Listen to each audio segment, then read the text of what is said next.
సుకుమార్ సైన్మా అంటే ఆయన చివరి నిమిషంలా హడావిడి మామూలే అయ్యే. మొదటిగా తాపిగా మొదలుపెట్టిన ఆ తర్వాత విడుదల సమయానికి చివరికి మస్తుగా హడావిడి చేస్తాడని పేరైతే ఉన్నది. అయితే విడుదలకు నెల రోజుల ముందు సంది సుకుమారు రేయంబగలు కష్టపడి పనిచేస్తాడంట. అంతేకాదు వారం రోజుల సమయంలో సుకుమారు తిండి నిద్రాహారాలు అన్ని మానేసి మరి దాని మీదనే ఊసుంటాడంట.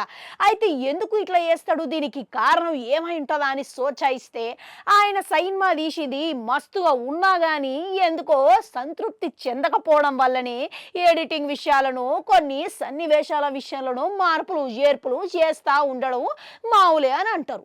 ఇప్పుడు పుష్ప 1కి గిట్లా అదే రకంగా కష్టపడడం వల్లనే ఆయన ఇంతటి విజయం అందుకున్నాడు. మళ్ళీ ఆ సమయంలో ఏ ఒక్క ప్రమోషన్ కార్యక్రమాలకు గిట్లా ఆయన హాజరు కాలేదు. ఎందుకనంటే ఇక ఆ సమయంలో ఆయన ఓ పక్క ముంబైలో ఎడిటింగ్ పనులను పర్యవేక్షిస్తూ ఉన్నాడంట. ఇక చూసిరా గింతటి నిబద్ధత ఆయనకు మాత్రమే చెల్లింది. ఇక మరోపక్క ఇప్పుడు 3 ఏళ్ళు కష్టపడి తీసిన పుష్ప 2వ భాగం కోసం ప్రపంచవ్యాప్తంగా ఎదురు చూస్తున్నదంటే ఈయన మీద ఎంత నమ్మకం ఉండొచ్చు. ఇక గదే తీరుగా ఆయన మస్తు కష్టపడ్డాడంట. ఇక ఓ సమయంలో ఆయన పుష్ప 3 వారాలకు విడుదలకు ఉన్న సమయంలో రేంపగలు కష్టపడి పనిచేస్తున్నాడంట. ఓ పక్కనేమో షూటింగ్ చేసుకుంటా మరో పక్క ఎడిటింగ్ పనులలో తీరిక లేకుండా ఉన్నాడంట. మళ్ళీ ఈ పనులలో పడి ఆయన చెన్నైకు గాను ఇతర ప్రమోషన్ కార్యక్రమాల గిట్లా హాజరు కాలేదని తెలుస్తున్నది. ఇక ఇటీవల ఎట్టకేలకు నిన్న నిర్వహించిన హైదరాబాద్ కార్యక్రమానికి మాత్రం ఆయన అయితే హాజరైండు. అయితే దీనికి వచ్చినా కానీ ఆయన ఎందుకో చాలా డల్లు గరవడ్డాడు.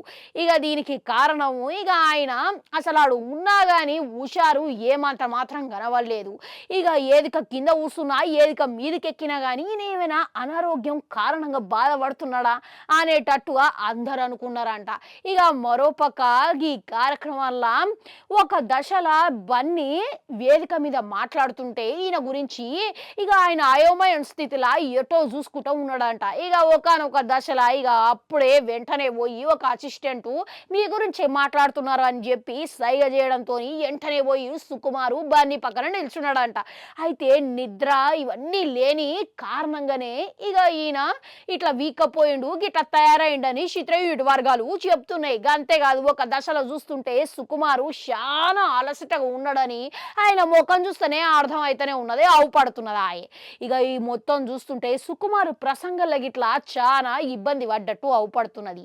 ఎందుకనంటే ఆయన ప్రసంగంలో అసలు గట్టిగా మాట్లాడలేకపోయిండు, చాలా డీలా పడిపోయిండు. అంతేకాదు హుషారైతే ఇక మొత్తానికే తగ్గిపోయింది ఆయే. ఇక దీనికి అంతటి కారణం సైన్మా కోసం ఆయన కష్టపడడం వల్లనే నిద్ర తిండి తిప్పలు మానేసి ఉండడం వల్లనే అని చిత్రయూనిట్ వర్గాలు అయితే సమాచారం చెప్తున్నాయి. ఇక మరోపక్క సైన్మా విడుదలయ్యి ఇక ఒక వారం రోజులు గడిస్తే గానీ ఆయన మామూలు మనిషి కాలేడని ఇక పుష్ప విజయోత్సవ కార్యక్రమాలకు ఆయన హుషారుగా ఉంటాడు అని చిత్రయూనిట్ వర్గాలు అయితే చెప్తున్నారు. ఇక చూసిరు కదా మొత్తం మీద ఒక సైన్మా వెనకాల కష్టం ఇంత ఉంటది అనమాట. ఒక దర్శకుడనే కాదు ఇక్కడ కేవలం హీరోయిన్ సాంకేతిక బృందం మొత్తం ఇంతమంది జట్టు కష్టపడి ఒక సైన్మాని తీస్తున్నారంటే ఇక దాని వెనకాల ఇంత కష్టం ఉంటుంది. వాళ్ళ చెమట ఓచి వేస్తారు కాబట్టి ఎప్పుడైనా మీ అటువంటి వాళ్ళు రివ్యూలు రాసేటప్పుడు కానీ ఇక జరంతా ఆచి తూచి రాయాలని కోరుకుంటా వాళ్ళగలుగుతాం.